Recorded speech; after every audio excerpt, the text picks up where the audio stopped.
Hey everyone, welcome back to the Environmental Podcast. On this week's episode, we are discussing the presence of environmentalism and environmental issues in this upcoming 2020 USA presidential election. This is a sequel to last week's episode where we discussed the platforms of the two candidates. And last week we were feeling a bit iffy about it because it's kind of hard to discuss politics, especially the chaos that is US politics. Yeah, it was I think we both found it hard to tread this line of sounding informed but also wanting to represent the average voter by kind of distilling everything into simple decisions. And also the fact that we should reiterate for this week, we're both in Canada. We're both Canadian. So we won't be voting for any of these candidates. Yeah, and we haven't grown up knowing the ins and outs of Senate and Congress and how that works. We only really know about how Canadian politics works. Yeah, and also just American culture and the people. True. So it is for sure an outside opinion, but we think with environmentalism, it's probably the one topic which can be treated kind of universally. Indeed. Because everyone's climate is everyone's climate. So we're going to start, over the episode, we're going to discuss four main environmental stakeholders or plans, I guess, which are relevant for the election. We're going to discuss the Green Party and pretty much the absence of a third party option for Americans as well, I guess, on the debate stage, if not on the ballot. And we're going to discuss the Green New Deal, which is obviously not exactly on the ballot in this particular election, but has played a big role in environmental discourse in the country. We're going to talk about Biden's plan, and we're going to talk about Trump's plan. Sounds like a great episode. Pretty comprehensive. Indeed. I'm excited for this. So we'll start with the Green Party's plan, which I researched. When I say researched, I mean I really had to look because it's not something that you can just peripherally absorb like you can with Biden and Trump. Yeah. I think if you ask most people on the street, they'll be like, oh yeah, it's Joe Biden and Donald Trump. Those are the two, that's the Democrat and the Republican candidates. And if you said, who's the Green Party candidate for the USA? They'd be like, I don't know. Exactly. Well, I'll tell you who it is. It's a guy named Howie Hawkins. I think he's been their candidate for a while. His credentials are that he was the Green Party. I found this interesting. It was in his bio on the Green Party website, or on his campaign website, rather.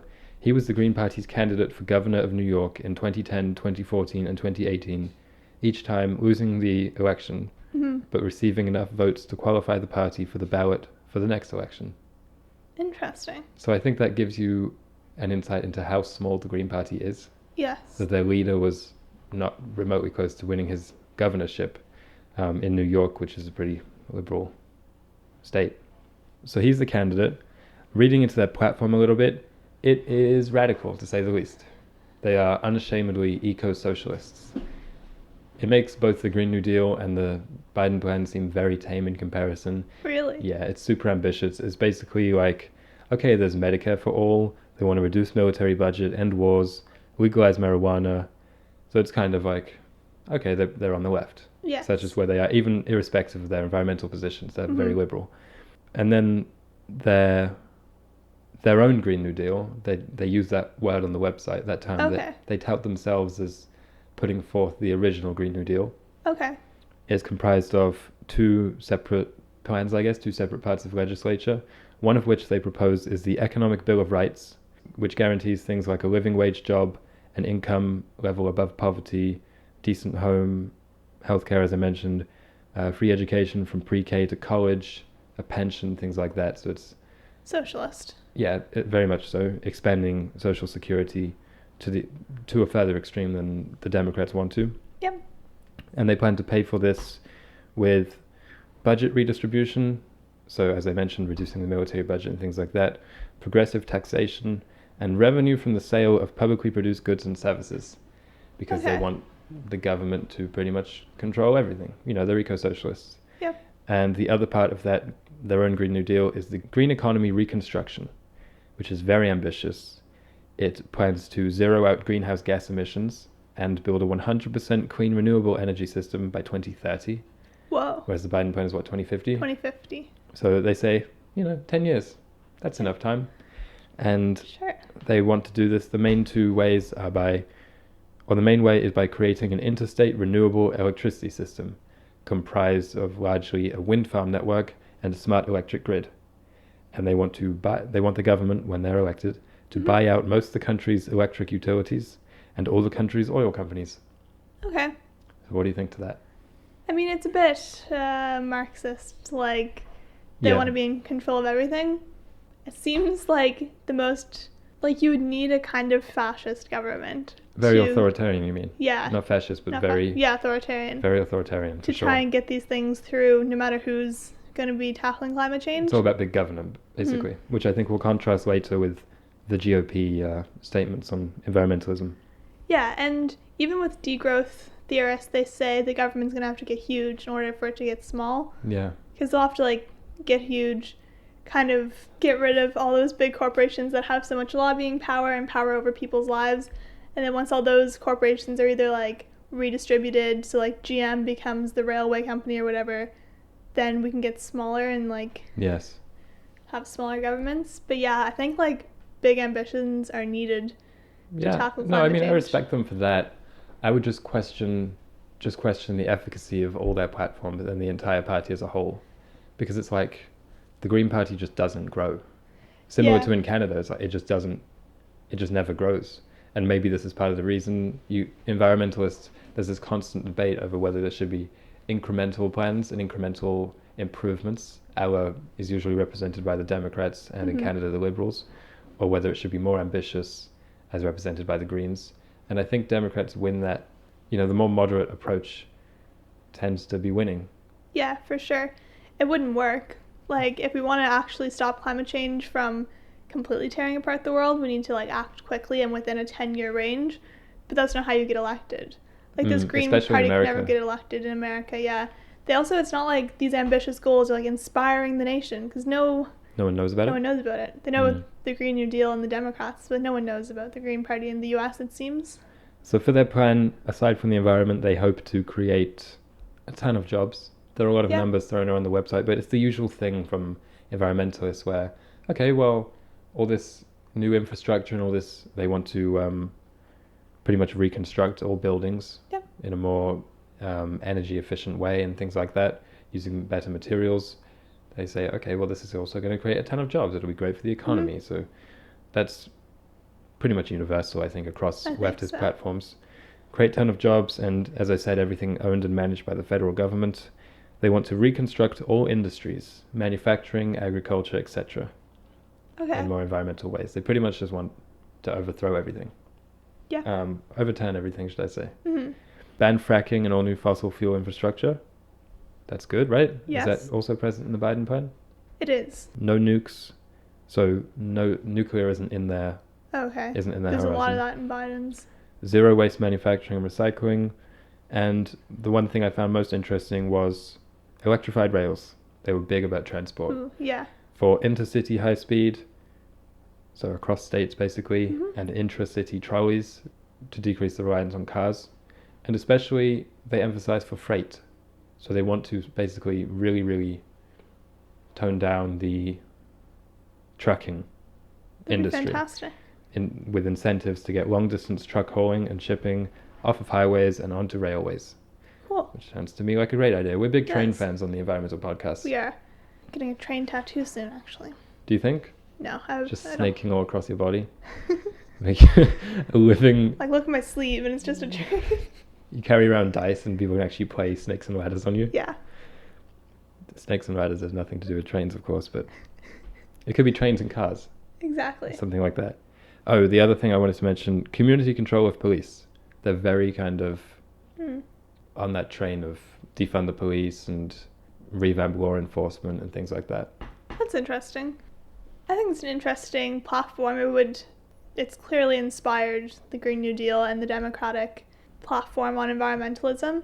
However, the Green Party just needs to be more trendy and, like, pick up support, because their platform seems very close to that of the Democrats, a bit more radical, a bit less, like, achievable in, like, the everyday person's mind, because it would, in 10 years, the country would be unrecognizable. Yeah.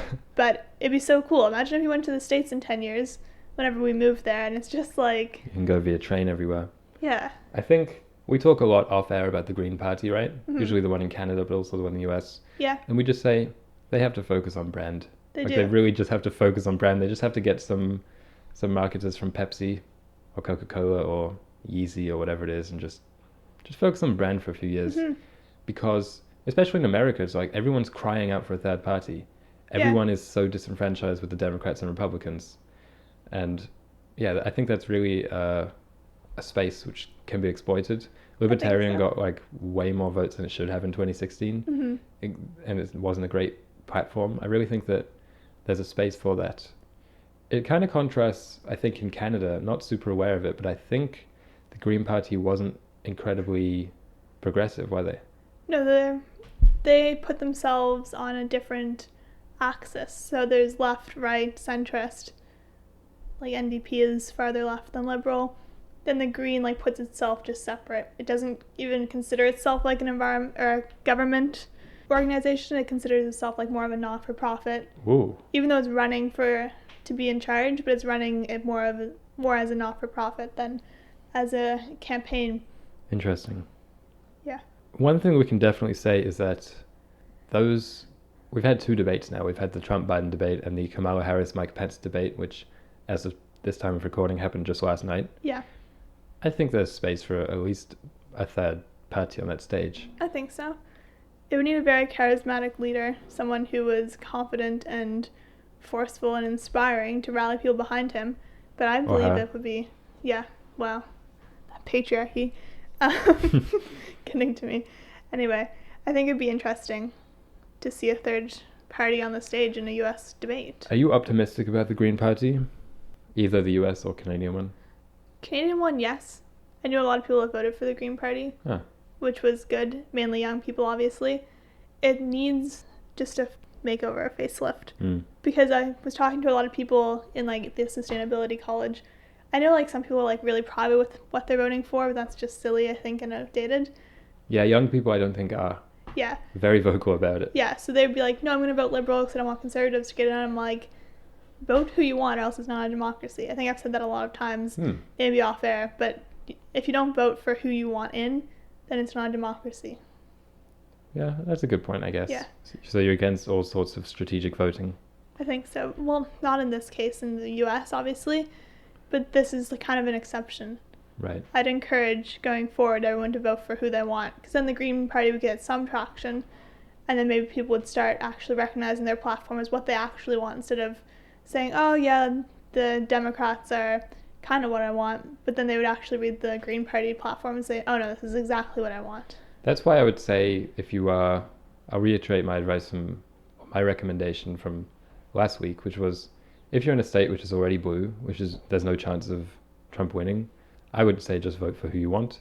Yeah. Obviously we're not telling people who to vote for, that's just my recommendation.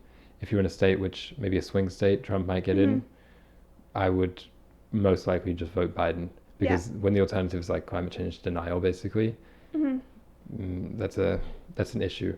One thing, this wasn't a quote from the Green Party USA, but I was looking into this morning that the Green Party in Canada has just gotten a new leader. Yeah. And they were asking her the press was asking her, what do you say to people who call the Green Party a one-issue party? And she said, when the issue's the right issue, it's okay to be a one-issue party. Sweet. That's it. Because that's what we say all the time. Yeah, like if you're looking at Biden's platform, it's like he has like 50 issues, and I'm like, you need to, if you want to stop climate change, just focus on climate change for the next 4 years. Make these like super convoluted ways that you've like put things into place that they can't be undone if you're voted out. Yeah. Yeah, like you have to focus on even just climate outwardly, change. even in name. That's why I say vote Green. I probably wouldn't even read the platform so thoroughly. I'd just be like, Green, it's good that name gets out there in politics and people are aware of it. That's why we call this the environmental podcast, even though that's probably less than half of what we actually discuss. Because it's important that becomes so normalized. Just everything's green. Yeah, everything green. Paint the town green.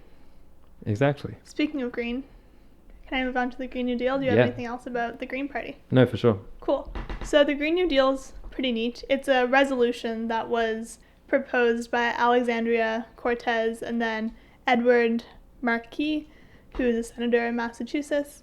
And so the two of them put it forward in the House of Representatives, February 7th, 2019. And it's a really interesting little piece of It's not legislation, it's just a resolution, so that means it's essentially a statement. It would be voted on, but if it was voted to pass, then it's a statement by the House that they acknowledge climate change is real, they acknowledge the honest threat of it. And the anthropogenic cause of it, and that scientific statement that things shouldn't rise above 1.5 degree pre-industrial levels, global temperatures, yes. right?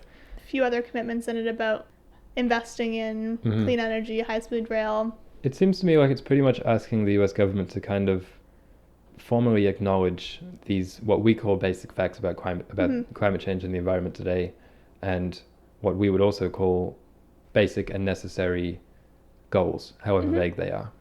Yeah, like this document could have been written by a first-year sustainability student, but that's how basic the things are that they're asking the House to acknowledge. Yeah. And it's pretty interesting and inspiring to hear Alexandria talk about it.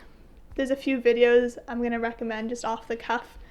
There's the Vox video that I watched explaining the Green New Deal, and then there's a video called A Message from the Future with AOC, and it's so lovely, and it's her speaking about 50 years in the future. She's talking about when she was voted in, passing this bill, talking about when the Democrats were elected in 2020, and it's just like a future pretending like everything went according to plan. And it's really inspiring, and it even says it's like it was devastating in 2030 when there was Hurricane Sebastian, and she like still says like even if we make all these changes, there's still going to be devastation.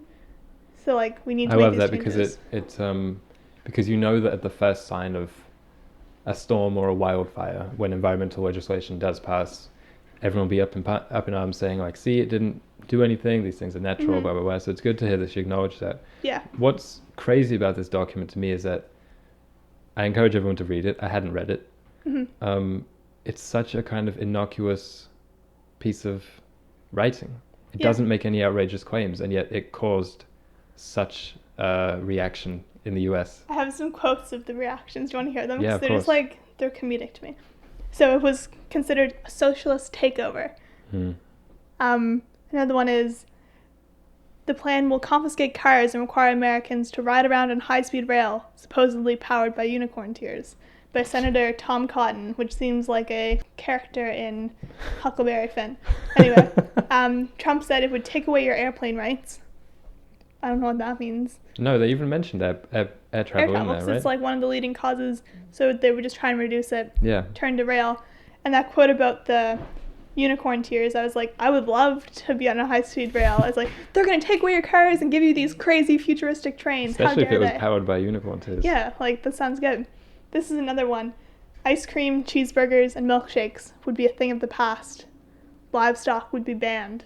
By Senator John Boreas or something. That quote is so iconic. I never heard it before, but that's so GOP. It's all about evoking these old school images of America, which never really existed except in Fantasyland. I mean, of course, ice cream, cheeseburgers, and milkshakes, like and cars. It's like, yeah, people live like that, but those are all kind of dog whistles for, one, a kind of racist inequality to which they pine for, and two, just a sense of nostalgia and freedom, which most of the voters never even experience. Yeah, no one gets to go eat ice cream every day. And the thing is like, the Green New Deal literally says nothing about banning livestock or even banning cars. It just says, like, we have to try and reduce carbon emissions to the best of our ability, like what is technologically feasible. So, like, there'd still be ice cream, maybe it would be vegan ice cream. Still be cheeseburgers, maybe vegan cheeseburgers, but, like, we'd get used to it. There'd still be meat. It's not banning meat at all. Anyway, what else about the Green New Deal? It basically, like, the first thing it says is that there's no time for incremental change. Like, we need to make these changes mainly within the next 10 years, but then get to net zero carbon by 2050 and have a completely new economy by 2050. It acknowledges that people are going to lose their jobs, but it proposes investing in these people's lives so that they can get re-educated. They can then transition to working in maybe restoring wetlands or disassembling pipelines, but it doesn't want to leave anybody behind like the original New Deal did, which was proposed by Franklin Roosevelt after the Great Depression to try and spur the economy on. Okay. But that's when the 1% kind of went so crazy inequality right after the Great Depression Mm-hmm. because it was written to favor them and give them all the money. Trickle-down economics. Yeah, I and see. this plan is for that not to happen, basically, when they reinvent the economy to be more sustainable. One thing I find which is central to environmental discourse, probably in every country, but especially in America, is that it's kind of a fight for the working class, or at least for the image of being for the working class. I'll go over the Green Party's website. It says, "We are for the working class." Mm-hmm. Or whether I'm guessing the Democrats and the Green New Deals is like, "We won't leave anyone behind. We're for the working class," and that's also exactly what got Trump elected. Yeah. Ironically. So it's this kind of thing where every party recognizes, okay, we have to explicitly denounce any ties to Wall Street and elite Americans or the 1% or whatever. And it's just about who do you trust, I guess. Yeah, and it's like if you don't believe in climate change, then like I'd rather be working in an oil plant because that's secure. But it's like it isn't. Like you're gonna be screwed because your house is gonna be underwater if we don't. Like I don't know about that.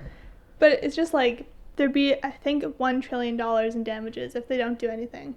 In America? Yeah, or way more. It's a crazy number. I really don't. I think I've said this before on the podcast. I don't like when environmentalists say stuff like that, or when they say your house will be underwater or there'll be this much damages, because it's just inviting, when that doesn't happen or doesn't happen to that extent, them to say, see, the scientists were just scaremongering again. It never happened. Everything's fine. We can keep burning fossil fuels, blah, blah, blah. Yeah. So, and especially it seems to me that North America, for the most part, I know there's wildfires and deserts and California's in trouble and stuff like that, but it seems to me that most of the climate change, the places where climate change deniers tend to live, which is in rural parts of both countries, Canada and America, and especially Middle America, those places will be pretty well buffered from the effects of climate change.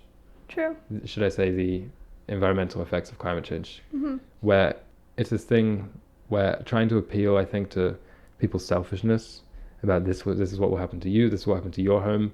I don't think it really works here. I think you should try and appeal maybe to people's empathy and say, look at all these island nations which have already flooded, and look at what's happening in the Middle East, and look at what's happening here and here and here.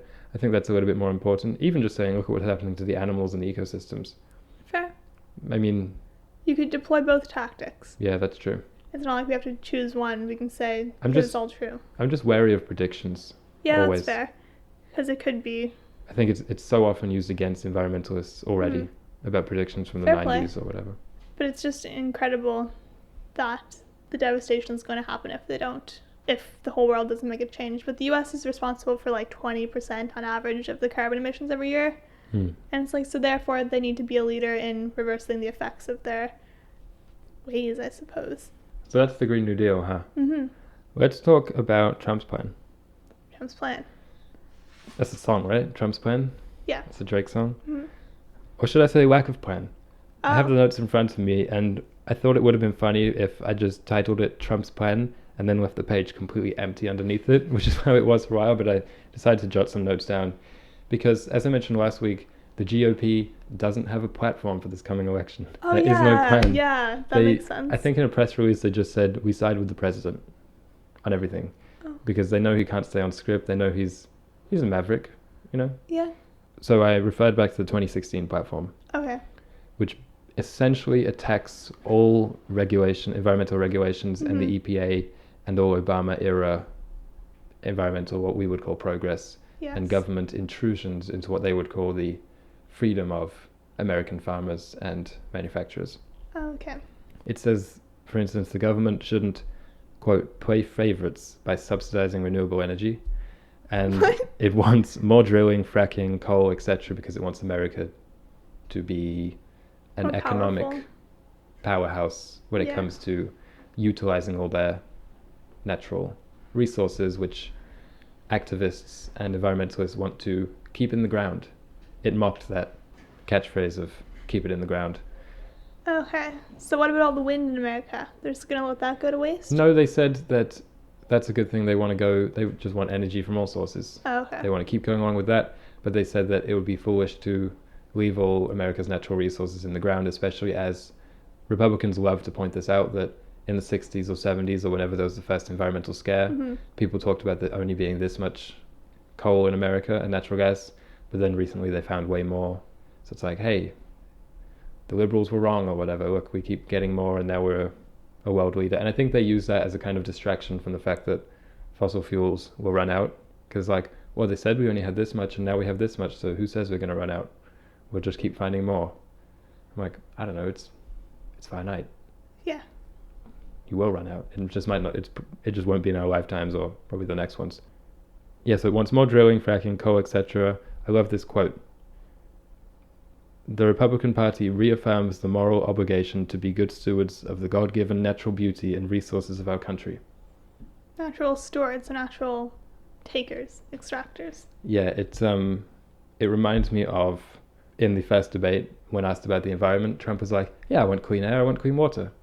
And then he just didn't like expand on that with any kind of plan or anything. And it just goes against all the deregulating that he's done with regard to pollution and everything. Mm-hmm. Another quote from this GOP 2016 platform was that private ownership has been the best guarantee of conscientious environmental stewardship, which is just a joke. It's just a lie, yeah. And then in the same sentence they said, the worst environmental degradation has come from government control. What? Yeah, so it's basically because the right loves corporations. Mm-hmm. The left likes big government, the right likes big corporations. Yeah. So yeah, that's that? That's their platform. I looked at some of the actions taken in the last 4 years underneath the Trump presidency. Yes. And he's basically just relaxed or weakened or outright removed a ton of regulations. Mm-hmm. Some were set by Obama and some were in place for decades. Some examples are that for fuel economy of new cars, previously it had to increase by 5% per year, which is pretty good if you're all about electric cars, which we aren't, but it's still better than nothing. And now it has to increase to just 1.5% per year. Mm-hmm. And I found this one funny, he rolled back regulations on airborne emissions of mercury and other toxic substances from power plants. Cool. It's like, what's the point of that? That's just bad. Oh no, yeah, you can pump that mercury. Yeah, I love clean air. Give me that mercury. He also lifted, this is funny when they said that the Republican Party wants to be good stewards of the God-given natural beauty and resources of our country. Mm-hmm. He also lifted bans on oil and gas exploration in the Arctic National Wildlife Refuge, coastal waters around the country, various other areas, and places in Utah which were formerly protected as national monuments. Yeah. So it's not about natural beauty. They don't even care about that. Yeah, that was one of Biden's things. He wants to try and get those areas to be conserved again. And also in like 2009 or something, the security department was like, okay, climate change, they recognized it as the biggest security threat to the American people or whatever. And then Trump just defunded the entire department and was like, no, you don't get to say anything or do anything about that anymore.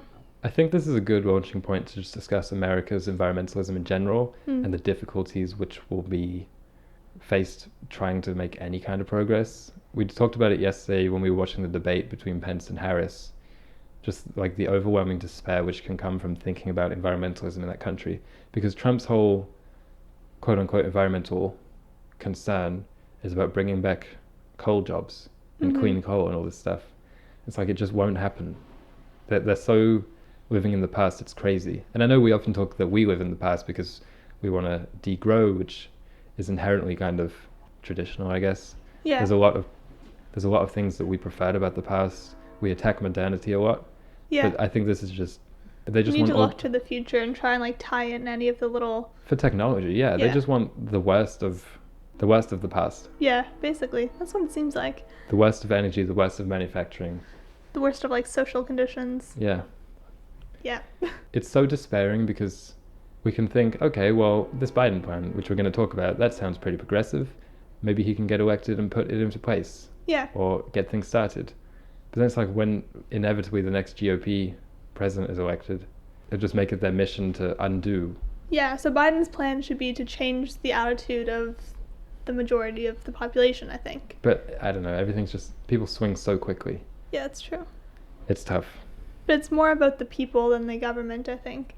We need to get people to be more efficient in how they consume resources, how they think about social security, jobs. They need to start valuing teachers and valuing scientists and not just valuing the millionaires and the... I guess the good thing is that young people, like our generation, is so environmental.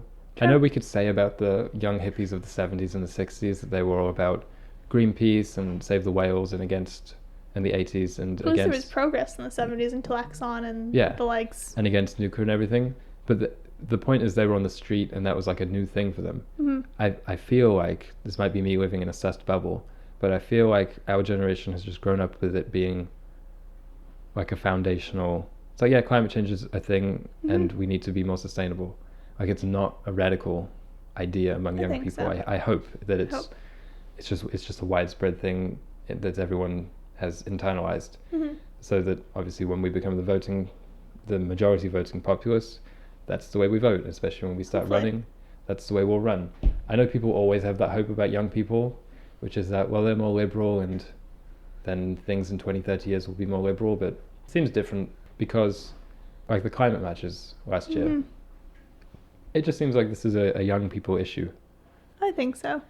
We've kind of said, no matter how environmental a 50-year-old politician is, there's still going to be things that we can do better, I guess. Yeah.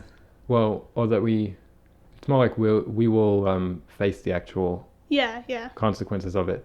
Just, I guess, to try and put it concretely, I don't think young people will fall for that quote about they want to take away our cheeseburgers, milkshakes, and Ice cream. because young people don't have that image of America. It's true. Most I think of the young generation's image of America and old school Americana and the American dream is probably quite negative by now, or probably quite tainted. Yeah, the only things they like about it is the idea of floating down the Mississippi on a raft, or That's what I like about it. yeah, or driving, maybe not driving, but just like freedom, but in like a more, you're allowed to go out in nature, do whatever you want. Freedom you're in allowed a to way- be artistic and Freedom in a way which isn't, I get mine, screw the rest of you, which is Yeah. kind of what the GOP touts as freedom. Leftist freedom, I think, encourages more equality, more Yeah. distribution and stuff like that. It's not about hoarding, which is kind of what I think conservative quote-unquote freedom is usually about. But I also want to talk about an outsider's perspective of American culture, okay. because we mentioned it last week with the gun control. It's like, this seems crazy when there are school kids killed in concerts and it's a constant issue with guns. Like, no other country has this problem. It should be an easy fix. It's similar with environmentalism, Yeah. because it's like you can tout a bunch of ideas from countries where things do work, like Canada hopefully is on an upward path, and the Nordic model in Scandinavia. But it's like these things don't work everywhere, and America's kind of like this standout, unique case where the culture is almost explicitly unenvironmental. They're so tied to the idea of the frontier and paving the way west, literally, civilizing the land as they go. That's kind of such an internalized ethic, I guess, in that country. Yeah, I think so. So as I mentioned earlier, it needs to be about changing the people, but just about the culture. You need to find a way to make people see their relationship with the land and each other to be more of a stewardship than a exploitative or like taming. A good example is cars. It's similar to guns, where people talk about gun control. It's like, taking away our freedom. yeah, there's a car culture as there is a gun culture. Yeah, for sure. Cars is even more severe, because no matter who I say we need to have no cars to, they're like, but what about you need to get to a doctor's appointment? It's like, there'd be things in place to get you to the doctors or to school, to your appointment somewhere else. Shall we move on to the Biden plan? Sure. The BP? The Biden plan's pretty interesting. It's essentially been inspired by the longer version of the Green New Deal, which is a bit more concrete about the things they need to invest in, changes that need to be made. Let's just run through it here. Biggest thing is creating high quality middle class jobs, which would be created in this clean energy revolution. They want to be world leaders in innovation in clean energy and also be able to export the energy technology that they've developed. They want 100% clean energy by 2050, also net zero emissions. And the thing is, when you say net zero emissions, it just means like you need to be emitting zero. So the power plants are going to have to close, going to have to stop fracking, all that stuff. They want to establish an enforcement mechanism that includes targets within Biden's first term. So those three things that I kind of listed there are the executive orders he's planning on signing his first day in office. Wants to make investments in the energy sector, infrastructure investments to make it more resilient to the effects of climate change, because there will be wildfires, there will be floods. Yeah. So he wants the coastal cities maybe to not be devastated, is basically his plan. That's a good plan. He wants to stand up to abusive industries that put profit before people, divest from any fossil fuel investments, not invest any federal money into fossil fuels. He wants to make a $1.7 trillion investment over the next 10 years from the federal government, and then in partnership with the private sector, states, and then local governments, they'll invest a total of about $5 trillion. The Biden plan will be paid for by reversing the excess of Trump tax cuts for corporations, reducing incentives for tax havens, tax evasion, and outsourcing, ensuring corporations pay their fair share, closing other loopholes in our tax code that reward wealth, not work, and ending subsidies for fossil fuels. So that was like a quote from his platform. Yeah.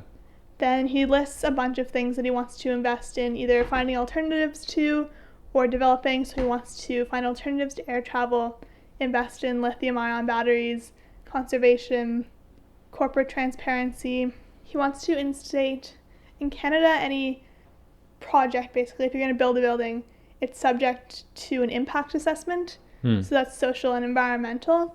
Canada's getting better at actually doing those and enforcing them, and if you fail to pass the impact assessment, enforcing you to make changes.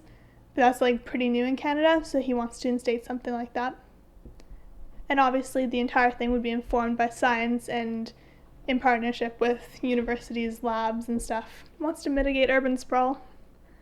So he wants like denser population, and he wants to invest in public transport in those areas and make it obviously accessible and affordable. We've talked in the train episode about the storied and miserable history of trying to get light rail in America and electric rail, and even their slow adoption to public transit. Yeah.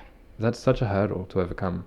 It's crazy. In North Imagine America, GM was doing that. it's because everything's so far apart. Like it's just the infrastructure here is built for individual transport and stuff. It's so difficult. But that plan sounds exciting. It does. And he wants it to be like a really concentrated effort over the next 10 years, and then like a little bit slower over the following 20 to really tie up any loose ends, shut down entire industries and stuff. Yeah. When Biden won the nomination, I was so kind of disappointed because we were such Bernie stands. Yeah. But literally the more you read about his platform, the more excited you become for it, and the more you see that it really was a coalition between the moderate Democrats and the progressive side spearheaded by Bernie and AOC. Like they really listen to those, and it's pretty much a joint platform. It is. Yeah, it's not like it's super... I was worried about Biden because he was pretty moderate, but this is an exciting plan. The way I saw it put online today was that, yeah, the plans are different, like Bernie and Biden, and but they want the same things. They have the same goals, they just want to achieve it in different ways, which maybe contrasts with Hillary, Obama, and obviously the Republicans. So yeah, I think that's a good way of putting it. Yeah. Another interesting thing I found while doing research for this episode was I looked at the list of people who sponsored the Green New Deal. So that's senators kind of putting their name behind it, and Kamala Harris sponsored the Green New Deal. Biden didn't, but she's his running mate, so... Yeah, so you mean he's just surrounding himself maybe with people more progressive than him, is what you're saying?